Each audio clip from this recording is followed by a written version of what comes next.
चलो भाई न्यूज़ सुनते देखते गोदी मीडिया की आज कौन सुताई कर रहा है। चलो मिलते हैं वीडियो में, करते हैं बाद में बात। श्री गौरव गोगोई।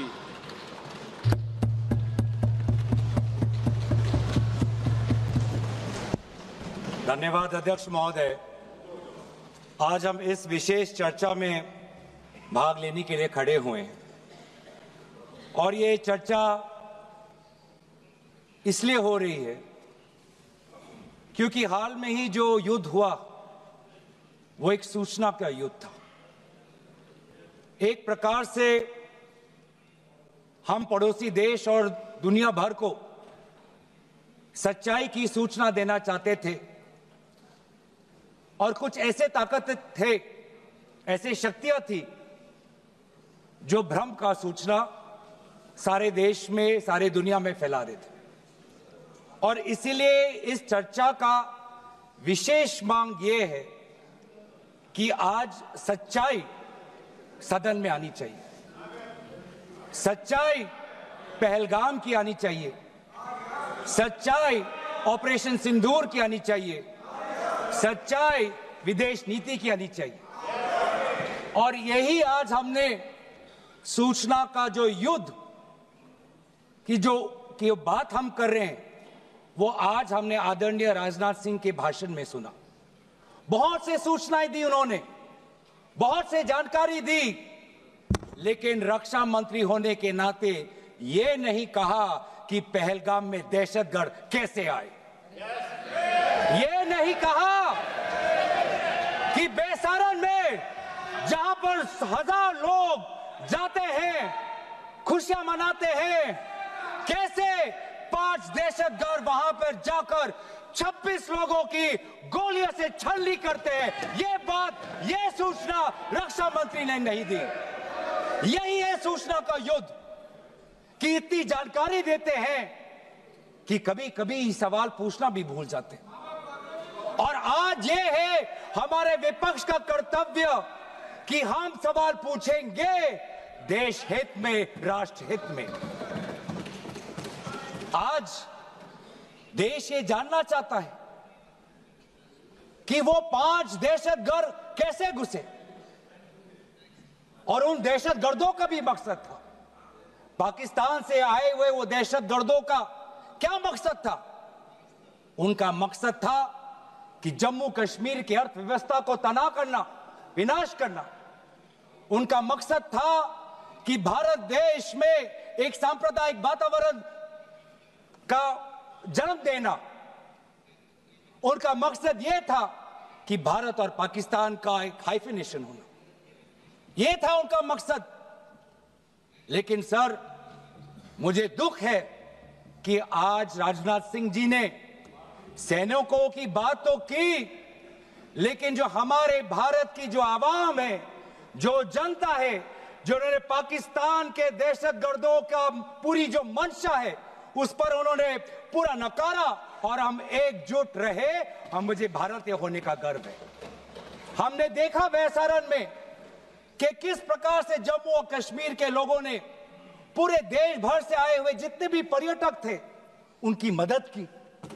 हमने ये देखा कि किस प्रकार से देश भर के जो पर्यटक जो जम्मू कश्मीर में थे उन्होंने अपने जम्मू कश्मीर के भाइयों को धन्यवाद दिया।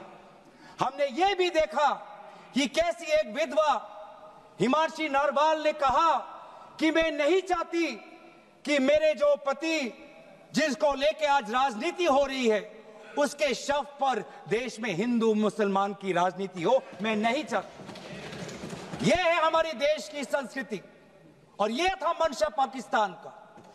और मैं ये भी गर्व महसूस करता हूं कि सारे विपक्षी राजनीति दल, हम सब एकजुट होकर, राहुल गांधी जी ने एक साफ साफ कहा कि हम सरकार के साथ हैं और सरकार को पाकिस्तान को एक ठोस मजबूत कदम देना ही पड़ेगा।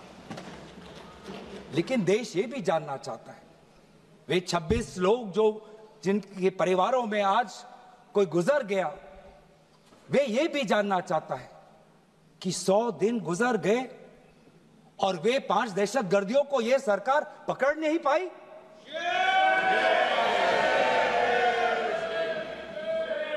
देश के वो लोग ये भी जानना चाहते हैं कि ये जो 5 दहशतगर्दे थे, दहशतगर्दी जो आए टेररिस्ट, निश्चय इनको किसी ने पनाह दी, निश्चय इनको किसी ने जानकारी दी, निश्चय ये पूरा जो 1 घंटा का जो उन्होंने गोला बारूदी की, उसके बाद ये फरार हो गए, उनको फरार होने में भी किसी ने उनकी मदद की। और आज भी ये 100 दिन हो गए और सरकार के पास कोई जवाब नहीं।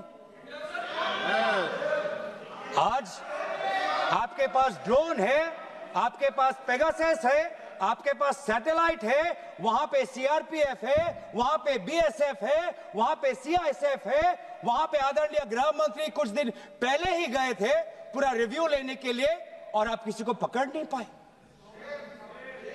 ये कैसी है, ये कैसा बंदोबस्त? आपने कहा कि आर्टिकल 370 के चले जाने के बाद जम्मू कश्मीर सेफ है, जम्मू कश्मीर में आइए, लोग आए, लोगों ने अपने आप को सुरक्षित महसूस किया। लेकिन बेसारन में देखा कि कितने वो निहत्थे थे, कितने वो असहाय थे कि लगभग 1 घंटा लगा एक एम्बुलेंस उनके पास पहुंचने के लिए। पुलिस पर अगर आर्मी भी आई तो चल के आई।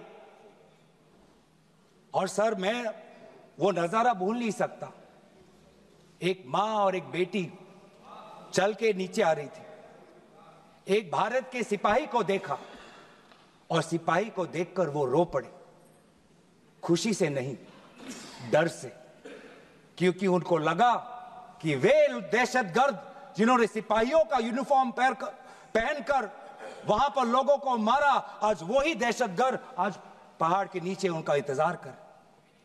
उस भारत के सिपाही को कहना पड़ा कि मैं भारतीय हूं, तुम डरो मत, मैं भारतीय हूं, तुम सेफ हो, सुरक्षित हो। ऐसा दहशत उन्होंने महसूस किया। इस दहशत के ऊपर, इस डर के ऊपर आदरणीय राजनाथ सिंह एक शब्द तो कहते, आप एक शब्द तो कहते, ये आपकी भी जिम्मेवारी है राजनाथ जी, ये आपकी भी जिम्मेवारी है, रक्षा मंत्रालय का भी जिम्मेवारी है। बार बार हम ये देख रहे हैं सर कि आदरणीय गृह मंत्री जाते हैं, कहते हैं कि बहुत अच्छा बंदोबस्त हो गया है, टेररिज्म के हमने उनकी रीढ़ की हड्डी तोड़ दी। तब भी उरी होता है, तब भी बालाकोट, तब भी पुलवामा होता है, तब भी पहलगाम होता है। अंत में जाके जिम्मेवारी कौन लेता है?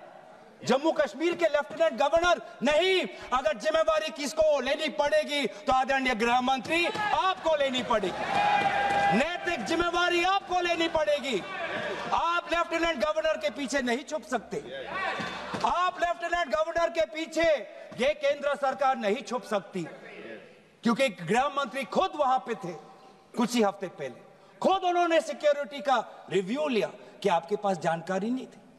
और सर, ये सरकार इतनी कमजोर, ये सरकार इतनी बुज़दिल कि आज उन्होंने इस सर में, क्योंकि उन्होंने अगर इसका किसी का दोष दिया तो टूर ऑपरेटर्स को दोष दिया कि टूर ऑपरेटर्स बिना अनुमति के द्वारा, बिना लाइसेंसेस के द्वारा लोगों को बेसारन ले जा रहे, हमें तो पता ही नहीं था। ये है इनका कारण, ये बताना चाहते हैं। तो सर, यही तो दुख की बात है कि कहीं ना कहीं एक सरकार में एक अहंकार आ चुका है। इंटेलिजेंस और सिक्योरिटी जो फ्रेमवर्क है, एस्टैब्लिशमेंट है, जो लोग हैं जो निर्णय लेते हैं इंटेलिजेंस और सिक्योरिटी की, आज उनमें एक अहंकार आ गया है कि चाहे जितनी भी बड़ी गलती हो उन पर कोई सवाल नहीं उठा सकता। लेकिन आज हम सवाल उठा रहे हैं, आज हम सवाल उठा रहे हैं, आज हम सवाल उठाएंगे। प्रधानमंत्री मोदी जी, आपको अब सऊदी अरब में थे, आप जब वापस आते आपका पहला नैतिक कर्तव्य होता कि पहलगाम आप जाते, लेकिन आप पहलगाम नहीं गए, एक सरकारी कार्यवाही के लिए आप बिहार गए और चुनावी भाषण दिया। देश के मुखिया सऊदी अरब में थे, पूरा कार्यक्रम उन्होंने संपूर्ण किया, वापस आए और वो पहलगाम भी नहीं जा पाए और बिहार में जाके चुनावी भाषण दे रहे हैं। अगर पहलगाम में कोई गया तो हमारा नेता राहुल गांधी गया। अगर पहलगाम में जो लोगों की मृत्यु हुई उनके लिए अगर शहादत की मांग कोई कर रहा है तो हमारा दल का नेता राहुल गांधी कर रहा है। राहुल गांधी जी बदामी के कंटोनमेंट में गए। सर मैं बोलूं? Sir house in order. Sir house in order में like. Sir house is not in order में रहेगा सर। टाइम लेकिन आप तथ्यों पे बोलें, गलत सूचनाएं नहीं दे सदन में, गलत सूचनाएं मत दे। हम बोलिए इसके ऑर्डर में लाइए सर। कोई सदन में गलत तथ्य नहीं रख सकते आप। सर मैं बोलूं सर कैमरा आएगा मेरे पे। धन्यवाद। आदरणीय अध्यक्ष महोदय, अब बात आती है ऑपरेशन सिंदूर की। आज मैं राजनाथ सिंह जी का भाषण सुन रहा था। मुझे पता नहीं चल रहा था कि राजनाथ सिंह जी जो भाषण दे रहे थे वो किस समय का उजागर कर रहे थे।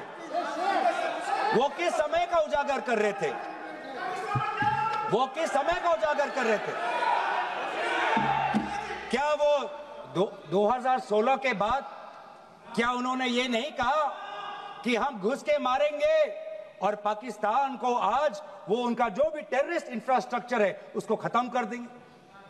वही बातें तब की, वही बातें पुलवामा की बात की कि पुलवामा के बाद आज हमारे लड़ाकू जहाज अब गए हैं, अब पाकिस्तान अब कभी भी भारत पर उंगली नहीं दिखा सकता। और उसके बाद आज दोबारा वही बातें कर रहे हैं। कि हम घुस के मारे, हमने ये किया, फलाना किया। और ये अब भी कह रहे हैं कि ऑपरेशन सिंदूर कंप्लीट नहीं हुआ, अधूरा है, क्योंकि कल को जाके दोबारा पाकिस्तान कर सकता है। ये खुद कह रहे हैं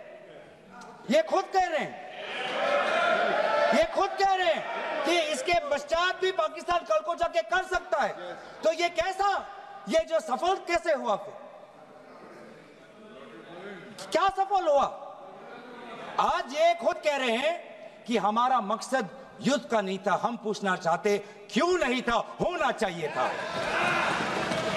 आज उन्होंने खुद कहा कि हमारा मकसद जमीन लेने का नहीं था। क्यों नहीं था? पाकिस्तान ऑक्यूपाइड कश्मीर अगर आज नहीं लेंगे तो कब लेंगे? ये उन्होंने खुद कहा कि हमारा मकसद था टेररिस्ट के इंफ्रास्ट्रक्चर पर आक्रमण करना। तो क्या हमने उरी के समय नहीं किया? क्या हमने पुलवामा के समय नहीं किया? लेकिन उसके पश्चात भी पाकिस्तान का इतना साहस कि आज उन्होंने पहलगाम में जो पिछले 20 वर्षों में हमारे भारतीय नागरिकों पर सबसे दर्दनाक अगर हमला हुआ है तो आपके समय पे हुआ है। आपके समय में उरी हुआ, आपके समय में पुलवामा हुआ और आपके समय में आज पहलगाम हो रहा है। कुछ बातों का उजागर किया, कुछ किताबों का भी उजागर किया। ये नई प्रक्रिया है सर।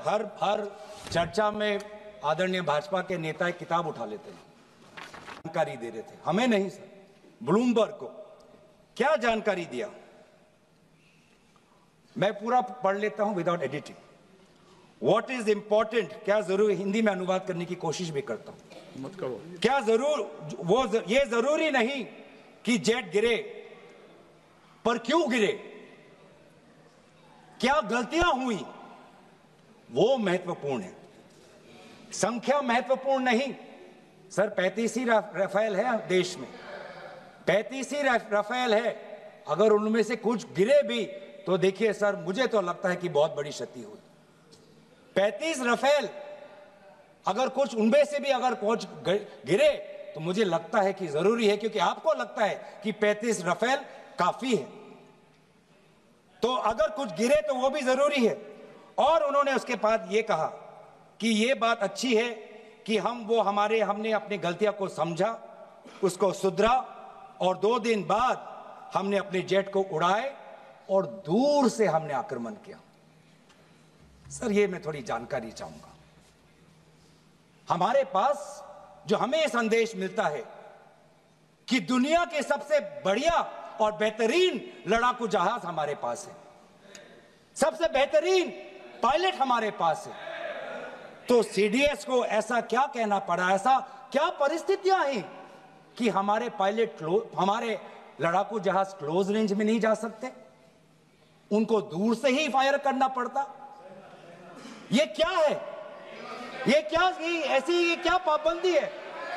ये क्या पाबंदी है कि सीडीएस को ये कह रहे हैं कि हमारे लड़ाकू जहाज ने पहले दिन गलतियां हमने सुधारी और दूर से हमने आक्रमण किया। क्या हम पास से नहीं कर सकते? ये जानकारी हमें दे। हम ये जानना चाहते हैं कि lieutenant general Rahul R Singh ने सदन के अंदर नहीं, सांसदों को नहीं, राजनीतिक दलों के फ्लो लीडर्स को नहीं, फिक्की में जाके कहा। क्या कहा? उसका भी मैं हिंदी में अनुवाद करता हूं कि पाकिस्तान तो सिर्फ फ्रंट पे था और पाकिस्तान के पीछे चाइना उनके पूरी तरीके से समर्थन कर रहा है। ऐसी कोई आश्चर्य की बात नहीं होनी चाहिए, क्योंकि पिछले 5 वर्षों में लगभग 80% मिलिट्री हार्डवेयर पाकिस्तान को सब पूरा चाइना से मिल रहा है। तो सर, मैं आज पूछना चाहूंगा आदरणीय राजनाथ सिंह जी से, जो सरकार चीन को लाल आंख दिखाने की बात करती है, एक बार भी आपने चीन का उजागर अपने भाषण में क्यों नहीं किया? आर्मी कर रही है, और आर्मी के कह रही है, आर्मी कहती है कि सिर्फ चीन और पाकिस्तान का ये 2 फ्रंट नहीं, अब 3 फ्रंट का भी हो सकता है, कन्वर्जेंस हो सकता है चीन, पाकिस्तान और बांग्लादेश को लेकर। लेकिन मैं सरकार को याद दिलाना चाहूंगा कि ये जो 2 फ्रंट की जो बात थी, इस बात की शुरुआत किसने की थी? इस बात की चेतावनी किसने दी थी? इस बात की चेतावनी इसी सदन में हमारे दल के नेता राहुल गांधी जी ने दी थी। और यही हम जानना चाहते हैं, कि आज जो युद्ध हुआ, इसमें पाकिस्तान को चीन से कितना समर्थन मिल रहा है। हम सेना से नहीं, आज हम आदरणीय राजनाथ सिंह जी से और प्रधानमंत्री मोदी जी से जानना चाहते हैं।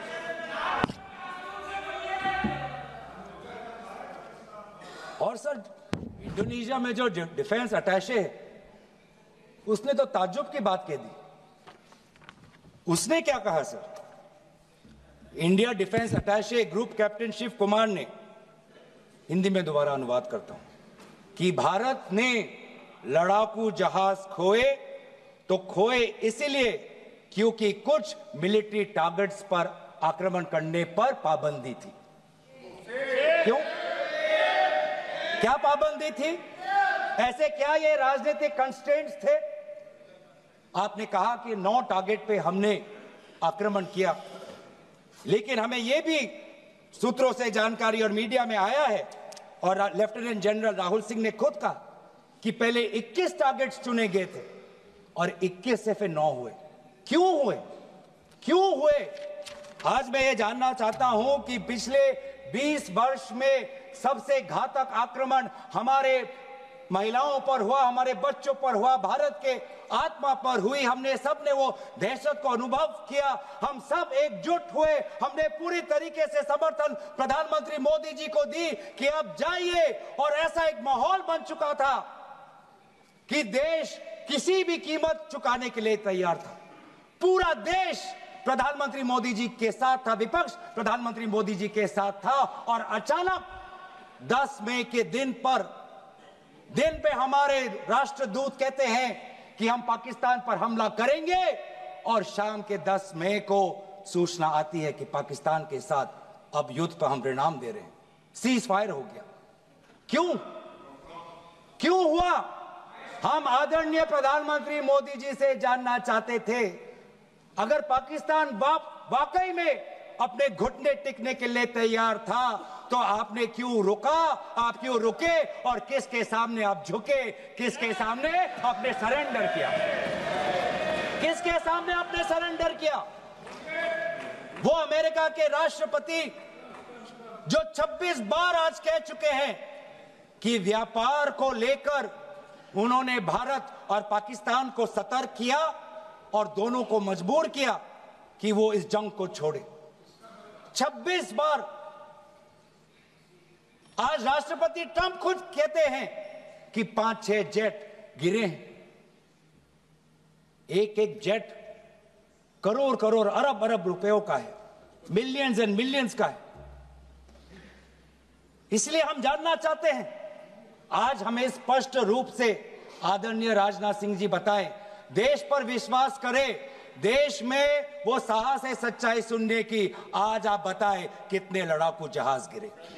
हमारे में वो साहस है, क्योंकि ये सूचना,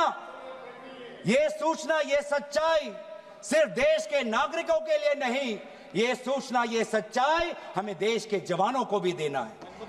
आज उनसे भी झूठ कहा जा रहा है, उनके बीच में भी भ्रम फैलाया जा रहा है। हम उनकी जो सच्चाई है आज हम सदन के अंदर लाना चाहते हैं। और सर, बात में आती है विदेश नीति की।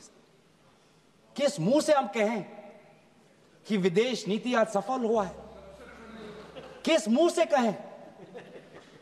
ये आदरणीय राजनाथ सिंह जी, शंगीला में जो डायलॉग हुआ, उस डायलॉग में जो ड्राफ्ट जो आया, जिसको भारत सरकार ने नकारा, वो ड्राफ्ट बनाने में हमारे ही कुछ सहयोगी देश थे, जिनका नाम मैं नहीं लेना चाहूंगा। लेकिन ऐसे देश जिसको हम परंपरागत दोस्त हम मानते हैं, ट्रेडिशनल एलाइज मानते हैं, आज उन्होंने भी इंडिया और पाकिस्तान को हाइफिनेट कर दिया। और आप ये शब्दों के खेल से आप खुश हो कि ब्राजील के डॉक्यूमेंट में पाकिस्तान, ये जम्मू कश्मीर का पाकिस्तान का भी नहीं, ब्राजील के डॉक्यूमेंट में सिर्फ जम्मू कश्मीर में जो दहशतगर्दी हुई उसी की निंदा हुई, पाकिस्तान की निंदा नहीं हुई। पर आप उससे खुश हो? अगर आप उससे खुश हो तो मैं जानना चाहूंगा, जो $1 बिलियन का आर्थिक सहायता IMF ने दिया पाकिस्तान को, उस पर आपको क्या कहना है? हम जानना चाहेंगे, जो ADB एशियन डेवलपमेंट बैंक से 800 मिलियन का आर्थिक सहायता जो मिलेगा पाकिस्तान को, आज भारत उस पर क्या रवैया? वर्ल्ड बैंक का जो $40 मिलियन आ रहा है, और ये पैसा किसको जाएगा सर? पाकिस्तान की नेतृत्व उनकी जनता या उनकी चुनी हुई सरकार नहीं, पाकिस्तान की सरकार का जो रिमोट कंट्रोल है वो पाकिस्तान की सेना के पास है। तो ये सारा पैसा वहीं जाएगा जहां पर हमने मिसाइल गिराई। तो क्या इतना भी हम नहीं कर पाए? क्या इतना भी ताकत नहीं? क्या इतना भी विश्व गुरु में लोगों का विश्वास नहीं, देश अंतर्राष्ट्रीय नेताओं का विश्वास नहीं कि IMF का एड ना जाए पाकिस्तान के पास, वर्ल्ड बैंक का एड ना जाए पाकिस्तान के पास, ADB का एड ना जाए पाकिस्तान के पास? आप में इतना भी ताकत नहीं कि एक देश ने पाकिस्तान को टेरर स्टेट का दर्जा नहीं दिया। एक देश ने आज FATF financial action task force में, जिससे बहुत नियंत्रण पाकिस्तान पे पड़ती थी, आज उससे वो 2022 में निकल आई ग्रे लिस्ट में। क्या वो डालेंगे? तो इसीलिए आज हम ये मांग करते हैं कि सरकार अब डरिए मत, सच्चाई से डरिए मत। उस दिन भी देश सरकार के साथ दहशतगर्दी के खिलाफ खड़ा था, विपक्षी दल सरकार के साथ खड़े हैं, और आज भी दहशतगर्दी के खिलाफ सच्चाई के पक्ष में देश और विपक्ष आज सरकार के साथ। आप हमें अपना दुश्मन ना समझे, हम सरकार के दुश्मन नहीं हैं, हम अपने देश के पक्ष में बोल रहे हैं, जवानों के पक्ष में बोल रहे हैं। पर आप हमें कृपया सच्चाई देने का हमें वो सम्मान दीजिए। सच्चाई सुनने का अधिकार हमारा है, और जितने बार आप झूठ और भ्रम फैलाएंगे हम उतनी बार आपको पूछते जाएंगे कि आपने क्या किया। और इसीलिए आज मैं खड़ा हूं। अपेक्षा बहुत की थी कि पहलगाम का उजागर होगा, आदरणीय गृह मंत्री नैतिक जिम्मेवारी लेंगे, राष्ट्रीय सुरक्षा सलाहकार नैतिक जिम्मेवारी लेंगे और प्रधानमंत्री मोदी जी कहेंगे क्यों उन्होंने ऑपरेशन सिंदूर जो अंतिम अंजाम था, हमें तो मीडिया में सुनते हुए ऐसा लगा कि हम कराची में उठेंगे। मीडिया में हमारे भारत की मीडिया जो जिनको सूचना आपसे ही मिलती है, उनका सुनने में लगा कि आज तो हम फतह करके ही रहेंगे, लेकिन पता चला कि नहीं, कहीं ना कहीं हमारे पैर डगमगा गए और जो अंतिम परिणाम था उससे पीछे हम हट गए। हमें पीछे नहीं हटना, हमें आगे बढ़ना है सच्चाई के साथ, लोकतंत्र के पक्ष में। इन्हीं बातों के साथ मैं अपना पक्ष समाप्त करता हूं। धन्यवाद। जय Hind. Like, share and subscribe please.